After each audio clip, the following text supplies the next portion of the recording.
আপনি কি জানেন, স্বয়ং মহাদেব সবসময় কথা বলেন না, তিনি নীরবে কাজ করে যান। তিনি তার ভক্তের ভাগ্য বদলানোর আগে কিছু বিশেষ সংকেত দেন। জীবনে যদি হঠাৎ সব কিছু ভেঙে পড়ে, যদি মনে হয় সব দিক থেকে দরজা বন্ধ, তাহলে বুঝবেন মহাদেব আপনাকে শাস্তি দিচ্ছেন না, তিনি আপনাকে নতুন পথে প্রস্তুত করছেন। শিব ধ্বংস করেন না, তিনি ভেঙে দেন শুধু সেই জিনিসগুলো যা আপনার আত্মাকে আটকে রেখেছিল। মহাদেব বললেন, শান্ত থাকো, যা চলে যাচ্ছে তার থেকেও ভয়ঙ্কর ছিল যদি সেটা থেকে যেত। আজ যদি কষ্টে থাকেন, মনে রাখবেন শিবভক্ত কখনো হারেন না, তারা শুধু একটু দেরিতে যেতে।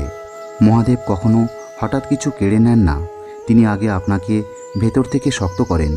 যখন দেখবেন আপনার চারপাশের মানুষ বদলে যাচ্ছে, বিশ্বাস ভেঙে যাচ্ছে আর আপনি একা হয়ে যাচ্ছেন, তখন বুঝবেন মহাদেব নিজে আপনার জীবন পরিষ্কার করছেন। কারণ শিব জানেন সবাই আপনার যাত্রার যোগ্য নয়। আপনি যেটাকে কষ্ট ভাবছেন, শিব সেটাকেই বানাচ্ছেন তপস্যা। আপনি যেটাকে হার ভাবছেন, শিব সেটাকেই বানাচ্ছেন প্রসাদ। শিব ভক্তের জীবন কখনো সহজ হয় না, কিন্তু অর্থহীনও হয় না।